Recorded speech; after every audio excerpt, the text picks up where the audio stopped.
Thank you all for being here today. Hervé Baudry is a senior researcher in CHUM, Center for the Humanities. His main researchers are on inquisitional studies and early modern censorship. He's responsible for the project transcribing the court records of the Portuguese Inquisition, which has been running from January 2022 to July 2023.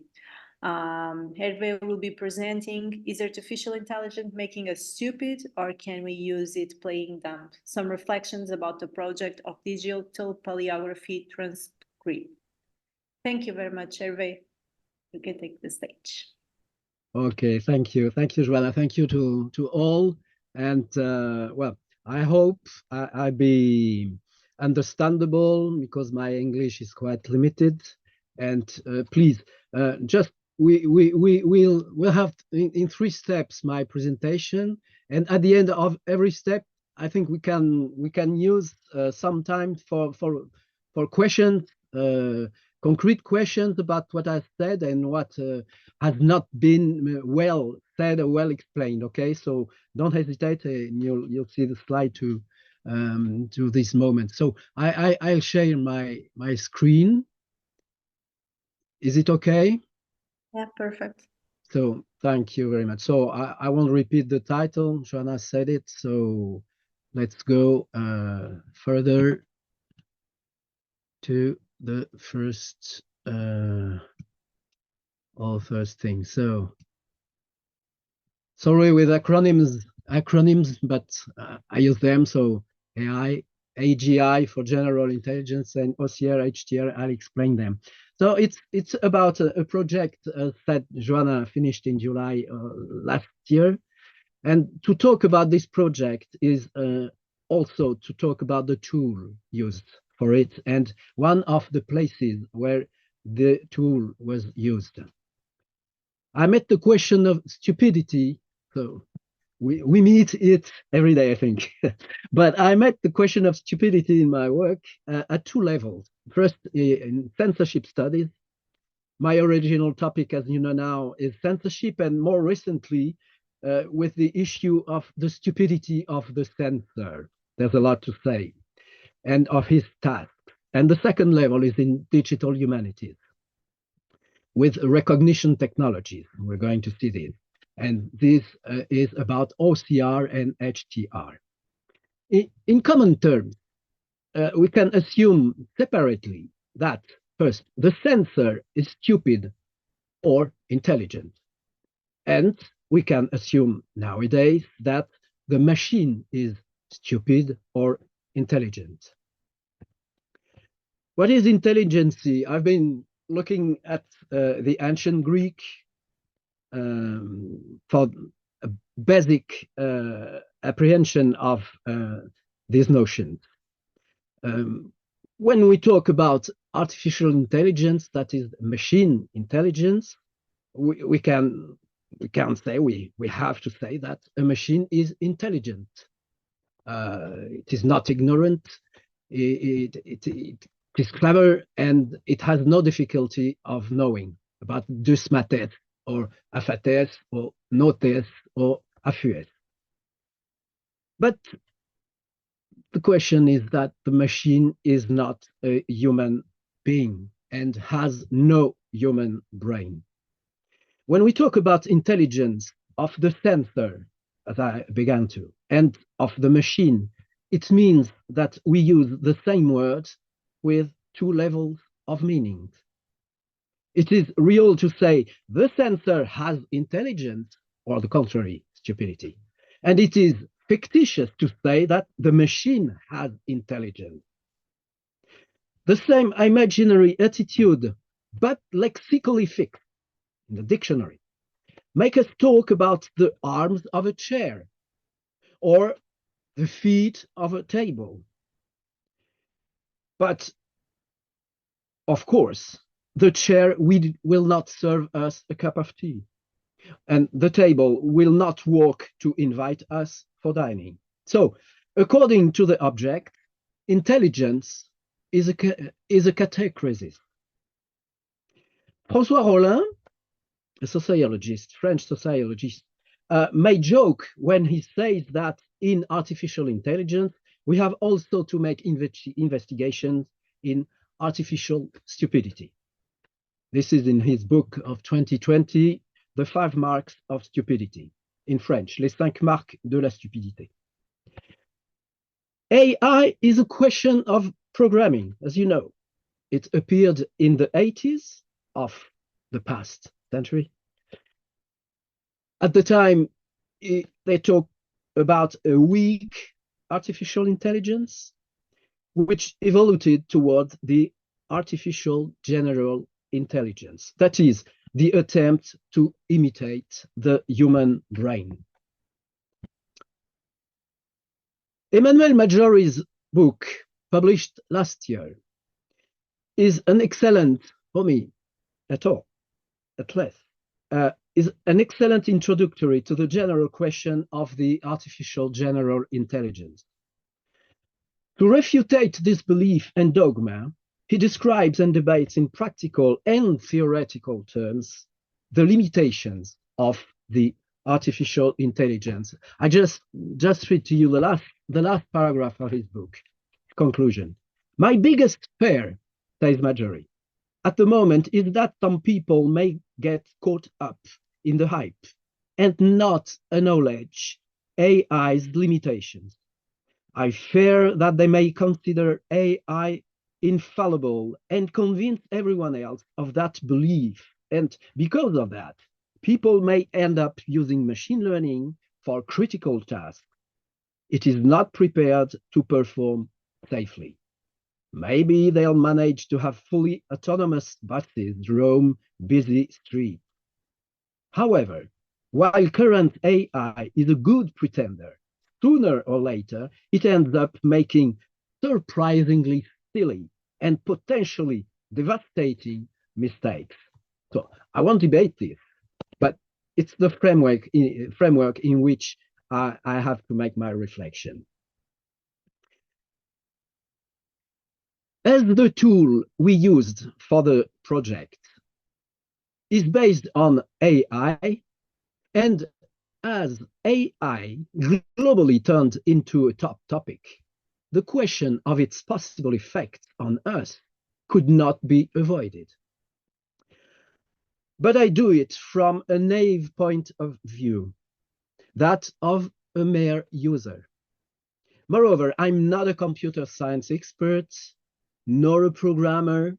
I'm only a historian and philologist. And using humanity digital tools, I am like, I suppose, all of us, a digital humanist.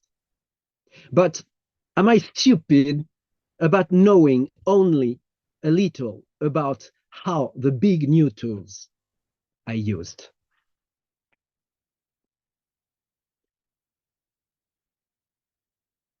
Maybe I can assume my limitations thanks to Max Weber.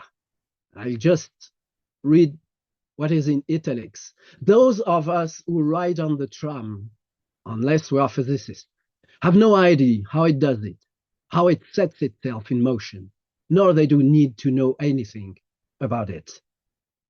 So I'm quite ignorant of what happens with the artificial intelligence, algorithms, machine learning, neural network, black box programming, and so on. I'm not an apologist of ignorance and then stupidity, as the basic meaning of the word stupidity is not speaking, having no use of the language, as in the word stupefaction. But just like the tram passenger of this passage of Weber's quotation, or to update the case, the client of an AI-assisted self-driving car, I'm happy with the use of the tool, provided that it works. And of course, on condition that I was trained to use it. So these are my considerations on the issue of intelligence stupidity. As the user of an AI-assisted tool. A last one. last consideration. AI is everywhere. I mostly make research through and with words, with historical documents. The AI we are dealing with here is that used for recognition in its more recent meaning, as it is in the Webster of Cambridge Dictionary.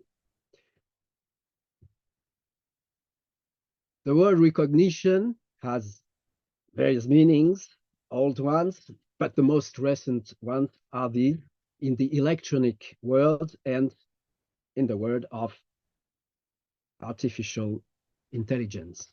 So our following acronyms are precisely our field now. OCHTOMHM, recognition, optical, handwritten, or in music. Yes, in music exists also a kind of tools that we use with only words. So our question is about optical character recognition or handwritten text recognition, OCR, HTR. Historically, rapidly, a brief look at this history. Emanuel Goldberg is the first great figure in the history of OCR.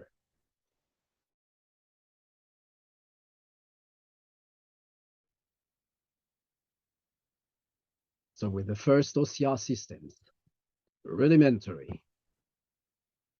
Then we have Gustav Tauschek with the first OCR device before the Second World War, and mostly Ray Kurzweil, still living. He's also an important figure in AI as a defender of precisely the artificial general intelligence as a possible imitation of the human brain. I'll read just a few words by Majori, and these are the last quotations from his book. In 1997, futurist Ray Kurzweil used this model of neurons to estimate the processing power of the brain and famously predicted that electronic computers would reach this power between 2015 and 2025.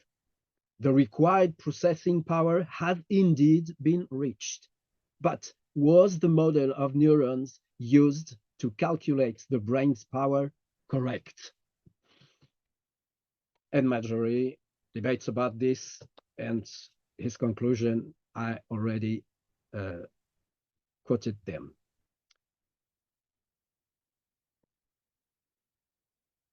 So let's limit ourselves to crediting Kurzweil with major advances in OCR.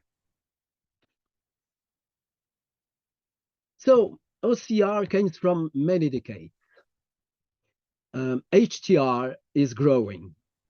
He's a growing, powerful child and has been turning a public accessible tool only in the last 5 years. So we are speaking about something still in progress, yes, but very powerful and with an enormous and huge potential. So when Van Leet talked about artificial intelligence, and about the tools used to transcribe automatically, he wrote what you saw, what you are reading, and most important, his conclusion is that it remains only that, a help. So his book was published 5 years ago in 2019. But 5 years later, now things have critically improved, and HTR is much more than a help. But I would precise that Van Leet is an orientalist, a digital orientalist, and things have not improved in such a spectacular way with Oriental languages, for example, but they are improving. So we stay in Latin alphabets and the more European Occidental alphabets used for the moment. So about OCR, everyday tool for transcribing recent printed matter. How it happens rapidly, just to remind in view of showing what is HTR. So with documents, printed documents are transcribed through OCR and we obtain an electronic text. So this can be done with a smartphone and iPhone. There are applications online, free applications. Can use this one, online OCR.net. I made experience, just test to show you. So with the first page of Aurora Lay and obtained with my phone the following transcription, which is quite almost 100% correct. Just show it's a poem and line breaks are not given in the transcribed text. So this is OCR, but OCR with handwritten text is catastrophic. Can't happen. So just with the same platform, the result of an OCR with a handwritten document. So let's go further and enter in a rapid consideration about HTR, handwritten text recognition, with just one of the great names at the beginning of these of the investigations and technological advances, name of Shelia Goberman. Some define HTR like the OCR of manuscripts, okay? But C is for character and characters are used in typography. So, but we have to use HTR for old printed matter. This is what I'll show now. I'm going rapidly about two great conferences on the matter and come to what happens on our side, on my side as a user. I'm a farmer. I don't.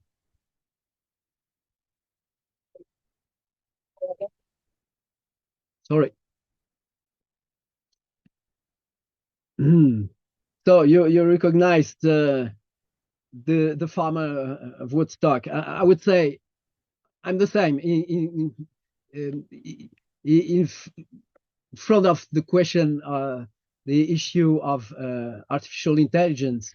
It is as a user, as I already explained. It is really as a user that my presentation deals with. So HTR, differently to the OCR, deals with manuscript and old print. So until print of the 19th century and even from the 20th century, maybe really better transcribed with models for HTR, for transcribing this kind of documents. Just a look at this. On the left of your screen, there is a page from an inquisitorial trial from the beginning of the 16th century. Of course, OCR will give something absolutely unusable. If I use the model, I obtain this. This is on the right with the line break. This is the automatic transcription before any correction, but the number of corrections was very limited. So the accuracy of the transcription is very high, almost more than 96%. This is the end of our first step. If you have any questions, please. I know I have been a bit speaking quickly and vaguely about already many things. We'll enter in the question of description of the project, but for the moment, please don't hesitate to make questions if you have some.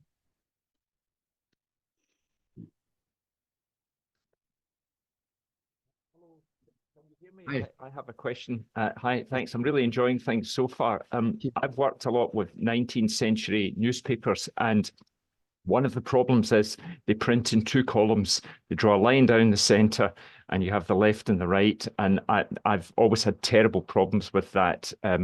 Read through across the line, especially when the line is faint. I'm just wondering if any of the new generation of OCRs, or well, these would be OCRs rather than HTRs, are better at handling we call it the curse of the double columns. Yes, HTR. HTR, that's the only response, because we have field models. It's a question of layout. It's a question of layout. So in an automated transcription, there are two kinds of transcription. The first is precisely the analysis of the layout of your page. With the journals, for example, this is the big point. And then the words or the lines, so the text, let's say. But first, the most important is that I will tell you about, and I will speak about my project in the place, as I've said, which is a platform, a transcribers platform. So there you make your model, but some models already exist. And precisely, they appeared a few months ago. So it's quite something still new, but improving, of course, and very quickly, which is the models for layout, precisely, layout models. So you make it, it's not very complicated, you make it, and then you adapt it. Right. Okay. Number of columns, and much more than recognition of columns. It's also recognition of tags, metadata. First page, kind of thematically, for example, semantically, a recognition through the layout of your page. So OCR is very limited. Yeah, that's great. Thank you very much. It's only a response I can give you, but it's on the side of the HTR. So thank you for your question. You have any other ones? So let's go forward. So now I speak more concretely about our project. So TKB is for transcribers. The platform I already spoke a little, and TPK is TraPrInq. So it's our project. Joanna said in English, transcribing the court records of the Portuguese Inquisition. And the dates are 1536 to 1821. This is the archival field, archival domain in which we have been working. So to do what? So you have here transcribers. So if you want rapidly and quickly have a look at the page. It is a co-op, a cooperative, European cooperative. .eu is not only for the beauty of European thing, but it's really a European cooperative. So TraPrInq, so our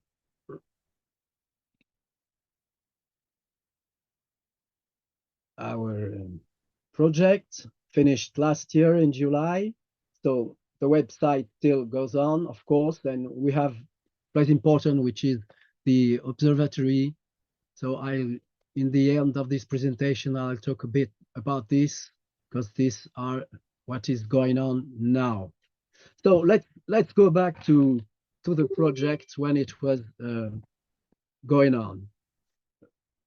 Before this project, I made a first AI model for automated transcription of an old print, which is the index of forbidden and expurgated books, which is a big folio of the beginning of the 17th century. And I made three things. I created a model, which is Latin Portuguese print, 17th century, which is also public access on the same platform, TraPrInq. With this model, you can transcribe a great part of the typographic production in Portuguese and Latin of the first half of the 17th century. So I used it. You have on the left page a printed page of 1624 by Pedro Cresbeck, great publisher in Lisbon. And with my model, the model I made a HTR and obtained excellent results quite rapidly, because a model for print matter is not as complicated as for handwritten matter, as we'll see. But I had my transcription, my electronic text, and I edited. So I gave it a layout to make an edition in a book. It's a PDF, free access. This is the second step. And the third was to use the information and to make with this information a database, which is online now, and which allows to make search within the 26,000 registers, lines, search through this for whom is working in micro-censorship, that is to say expurgation, this censorship which is done within the text and generally manually by the censors, what we call the censors. So this was my first experience on the platform, and with the results and with the training of this platform and the application. At the time, it was the personal application in the computer, in the personal computer, in the laptop. Now it is everything can be done online. This allowed me or led me to know that we can have ambitious projects and it will work. So the TraPrInq project was funded, but when I'll say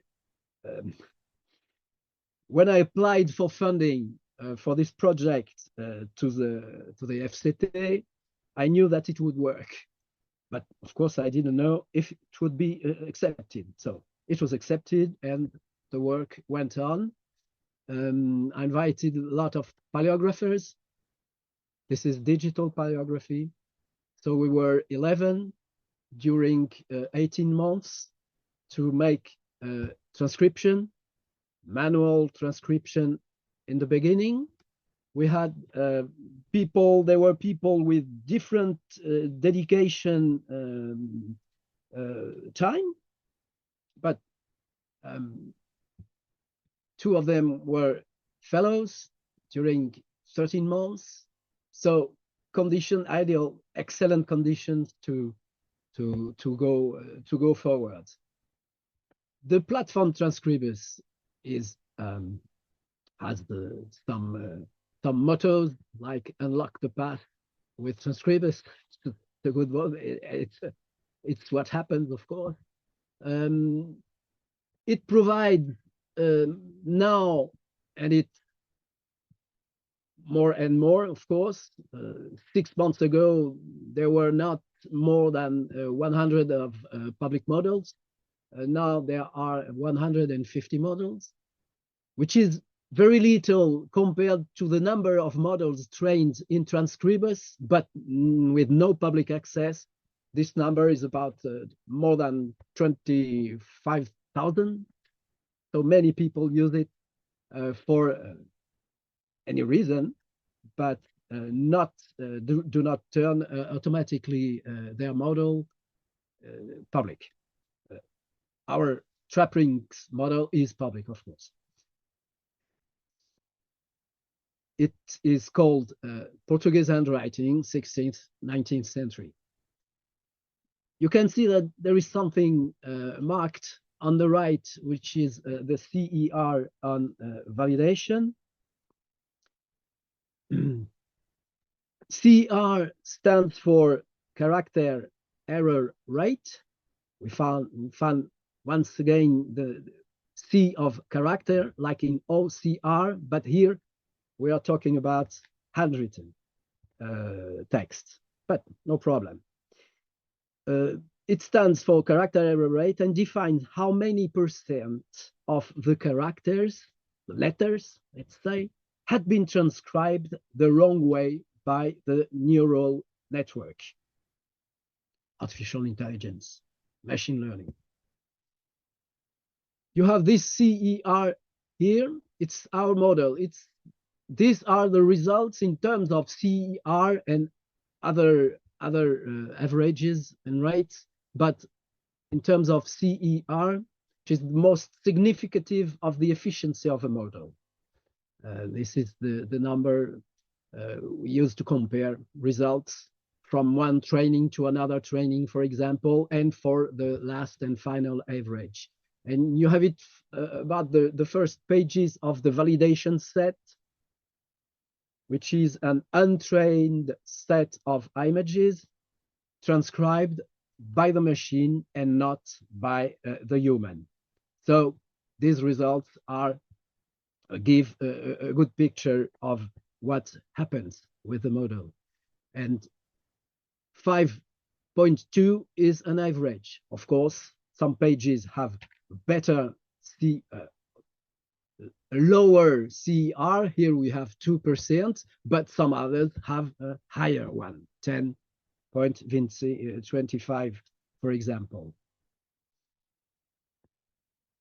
So who and what for? We have seen it briefly. Now, how did we work?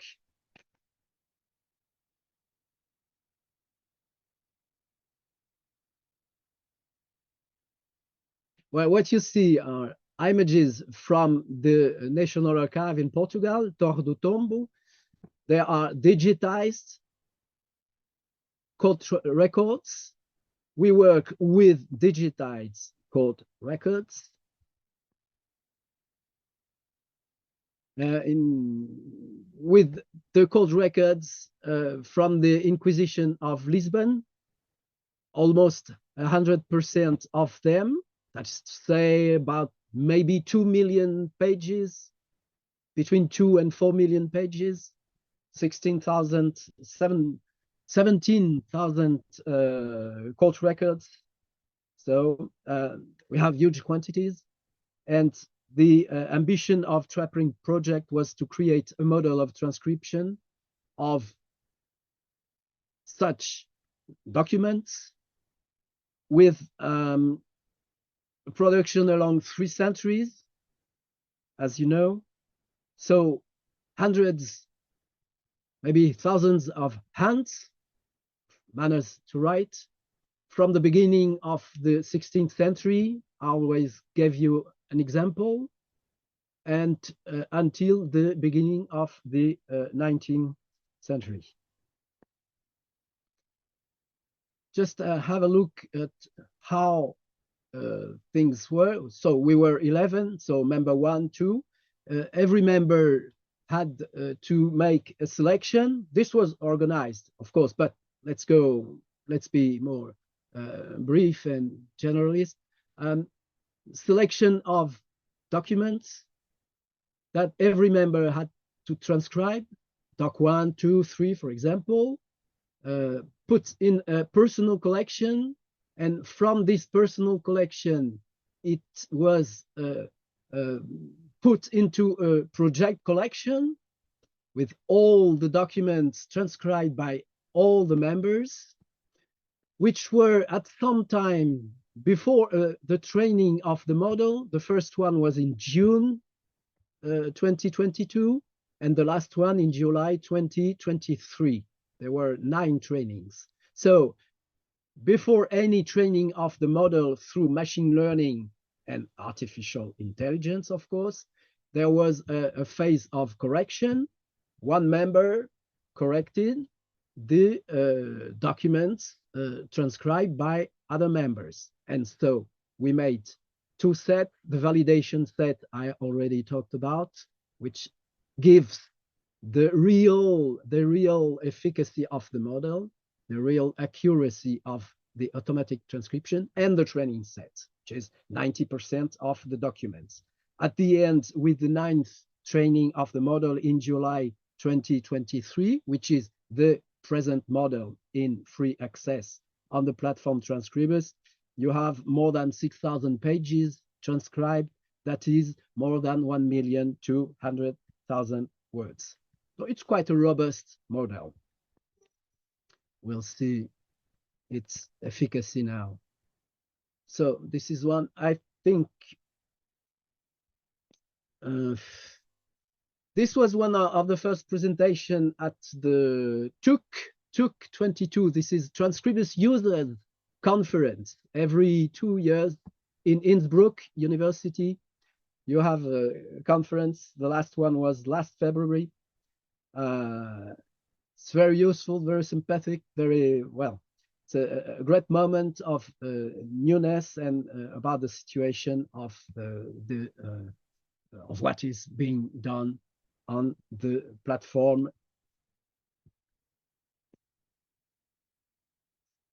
So this was very quick. Sorry.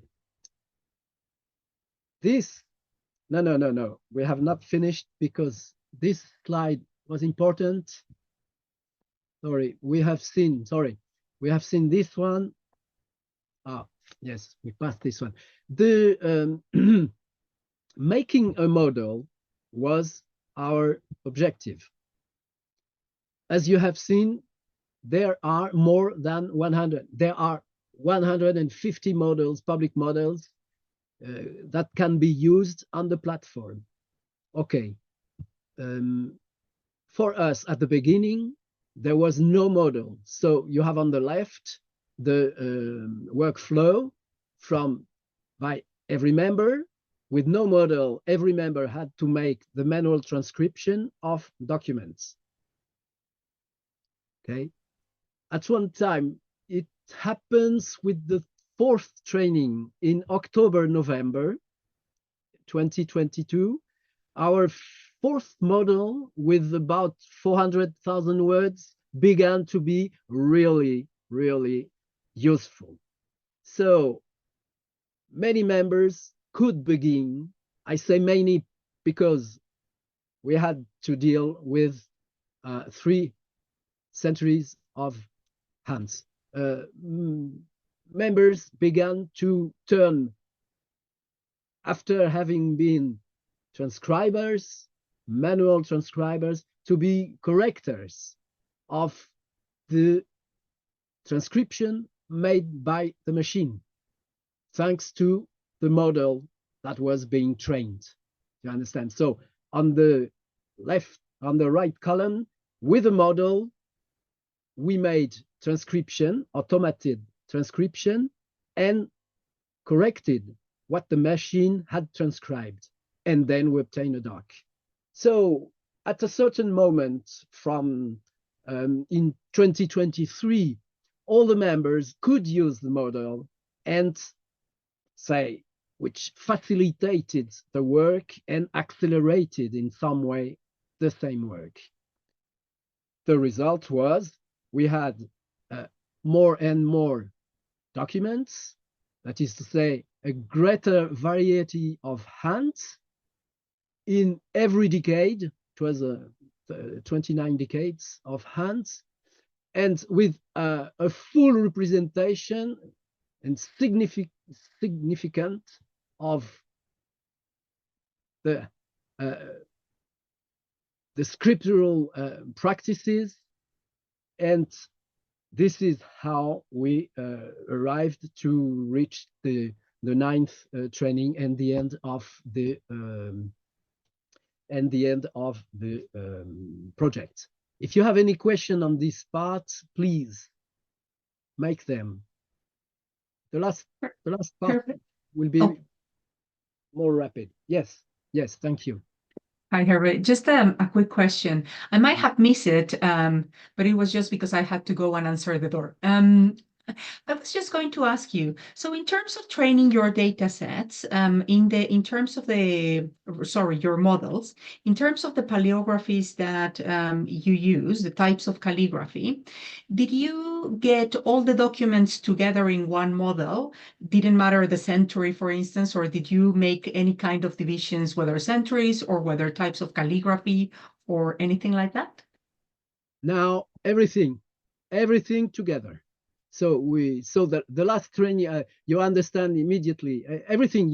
It's not good to separate precisely and to make various models according to a date or a century or not.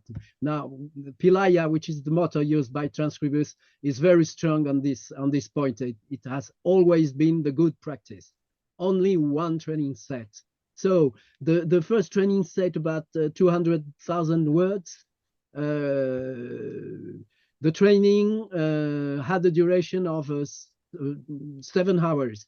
The last training, the ninth model in July 23, the last one with 1 million of words, had a duration of 7 days because it was a big one. But sure, it's how we do. Okay, thank you. But don't separate. Don't separate. It's not necessary. The machine precisely is made for this, for big data in this meaning. So if you want, we can go on. It's almost finished. Just to see what happened since July. No project has been made by me or by the members of the TraPrInq project.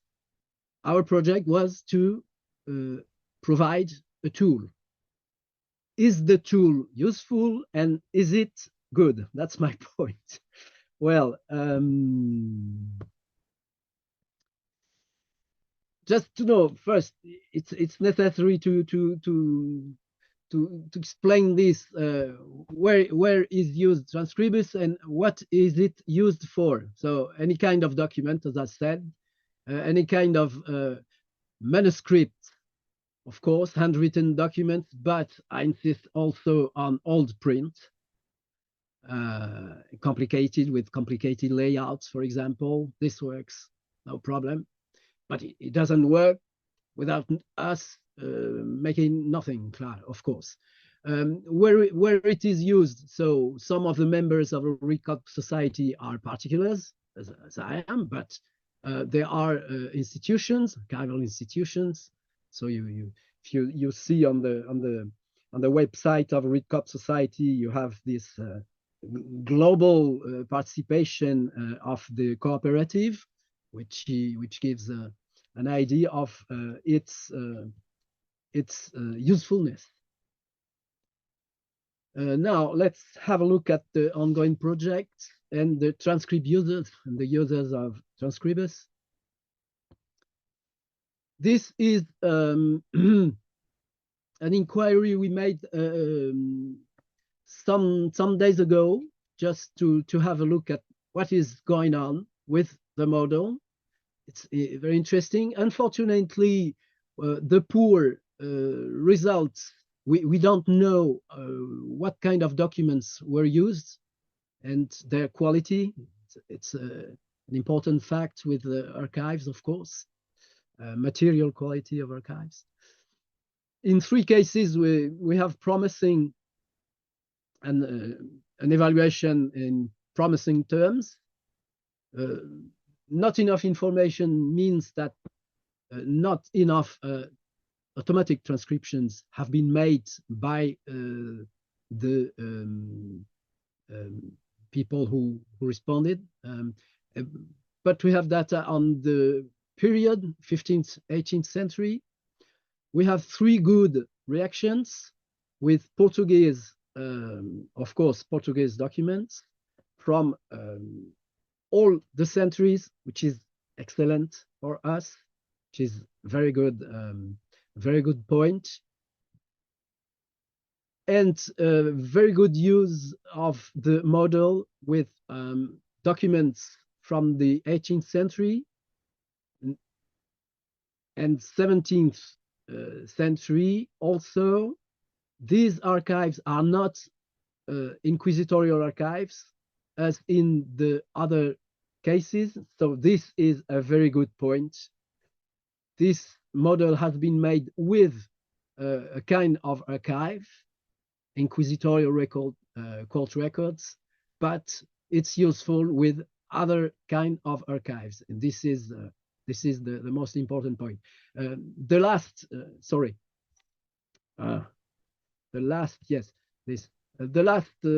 line is precisely use of the model with inquisitorial archives, TSO, Tribunal do Santo Ofício. So this is at the whole very promising. These reactions come from individuals' uses of the model. Now, sorry, I have problem with my computer, as you can see, go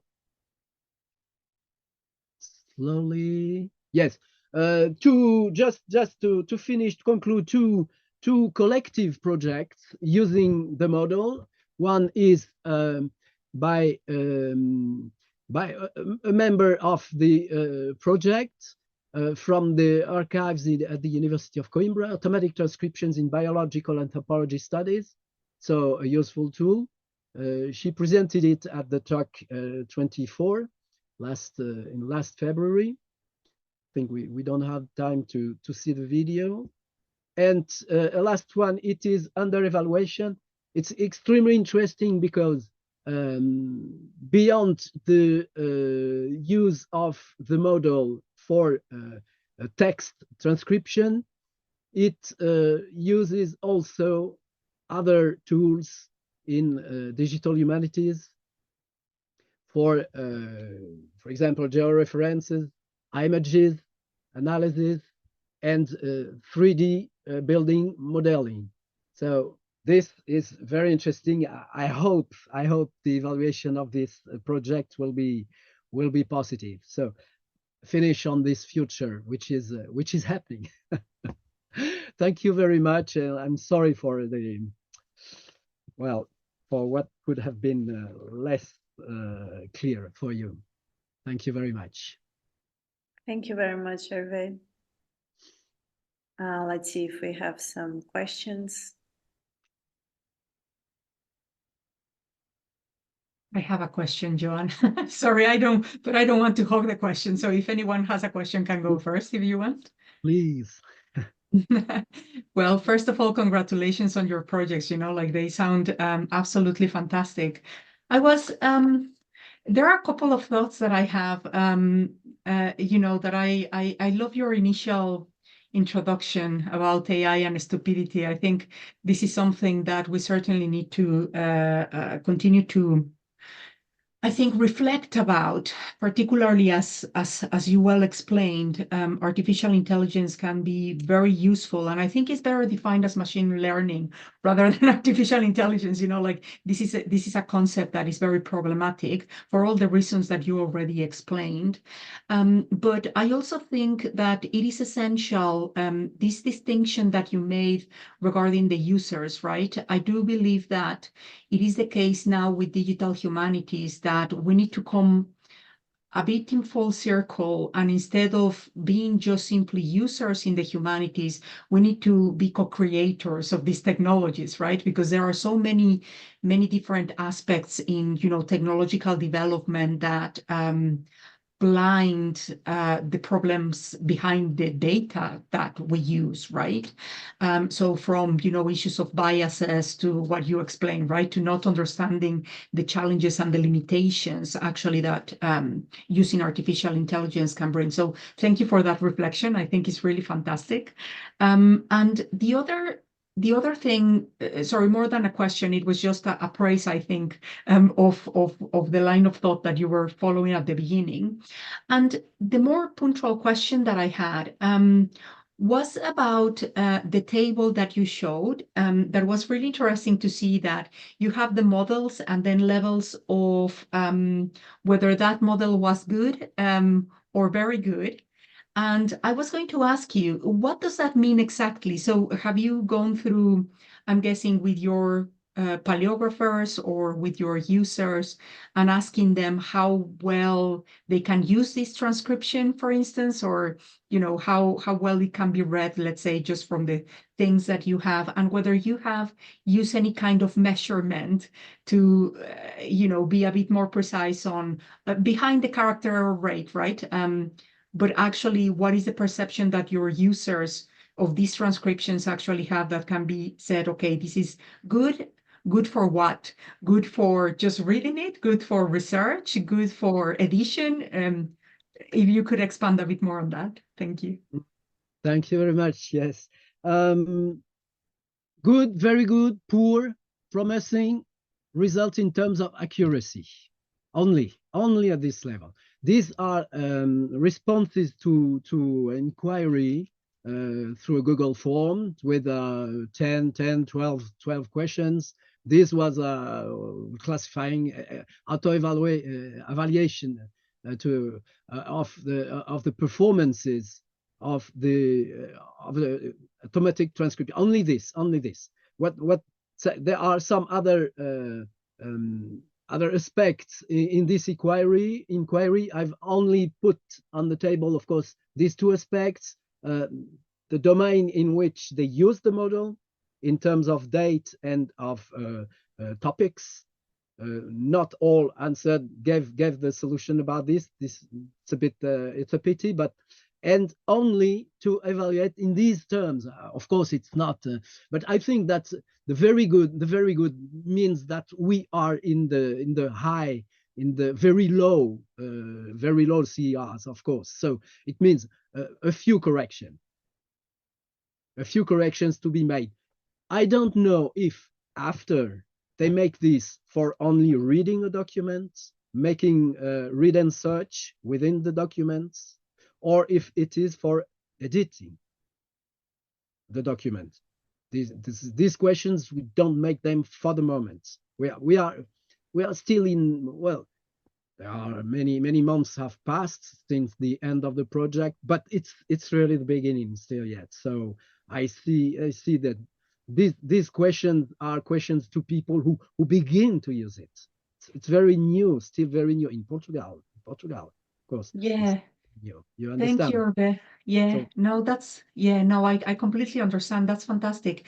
And just another quick question. Am I correct to assume that your model is already available in Transcribus, or if we want to use it to do experiments or whatever else, do we need to contact you? Can you, or is it already available there?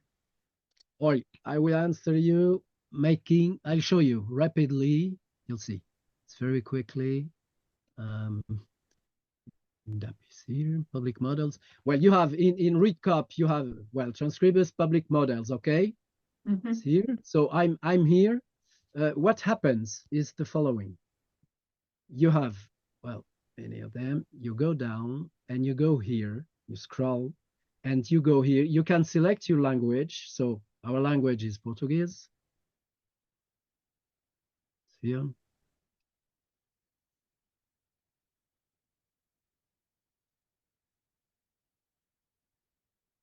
This one, well, the first is entitled general, but quite reduced, quite limited. There is the one you know now. This one is interesting, but it's very focused and quite limited also, but good results. So we have this one. When you open, but it can be any model. You have English, German, Yiddish, Cyrillic, so on. You can have a look in medieval Occitan model, one of the last ones, very interesting also. So you can do an experience. It's free, fortunately, and unfortunately, since 2000, things are not free as they were at the beginning. But you can drag an image here, and you have an automatic transcription. But the results can be good, but they are not the best, because it's better to have a look at the layout and to improve the layout from the page. So, well, but you can make your experience with this. We can make 2 images. Yeah, that's perfect. Yeah, thank you. But for the rest, you enter when you have an account. When you have an account, you can use this. This model is free. So the question is, we have to train to use the platform. So I make workshops. Many people from the Transcribus make workshops. So there is a Facebook, Twitter, yes, a Twitter page with this kind of information. Many people make workshops to learn to use it, and it's in 2-3 hours and maximum. You have a good autonomy to use the platform already.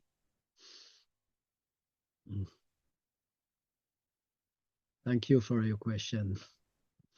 Thank you very much, Hervé. I don't know if there are any more questions.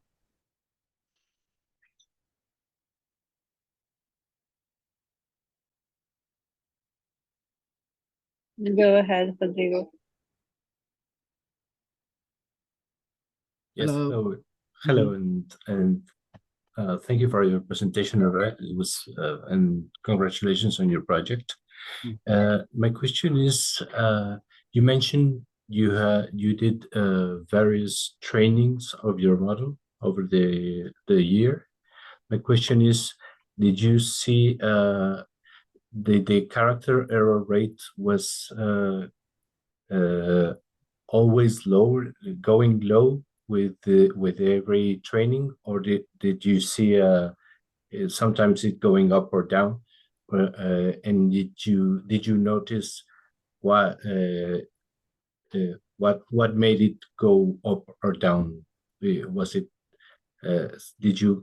could you identify some factors that made the character error rate go better or worse? Yes, this was the great moment after, well, first training, no comparison possible. But after the second and the third training, systematically, I had a comparison between the new model and the previous ones, 2, only with 3 until, so the 9th was compared to the 8th and the 7th training. What we observed was a general improvement, yes. But when you do it with the page 1, for example, page 1 is the same in the first training data and the last training data, but every training was more in quantity, was more and more important. So yes, there were variations. In most cases, the variation was from the worst to the best, but the differences were not very big. And so we could observe sometime, for example, have a CER of let's say 5%. It could be lower after for 80 and higher after for 85. So in the details, of course, it's very curious, and no one explains. No one explains. This is the machine.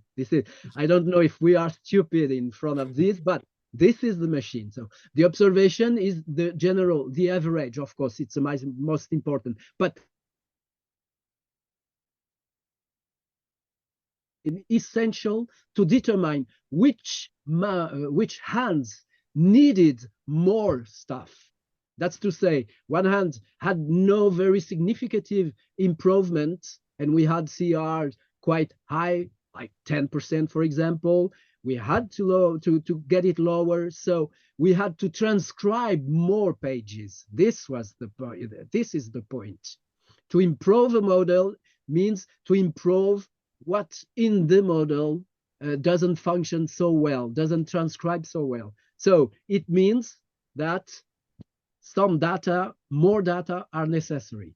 In terms of documents, more pages transcribed. So we had the hands to improve, and Portuguese, mãos a melhorar. And this was the checkup we made after every training together. We had the meeting, of course, and we had to see, and I said, oh, these hands need more data, so more transcriptions. Our basis was 3 pages, about 600 words per hand, 600. Sometimes it was absolutely enough, and sometimes we had to put more data. That's to say, more words with the same hand. Yes. So yes, essential to compare. Essential. Yes, you're right. Thank you. Thank you. Thank you, Hervé. Thank you, Rodrigo, for the question. I don't know if there are any more questions.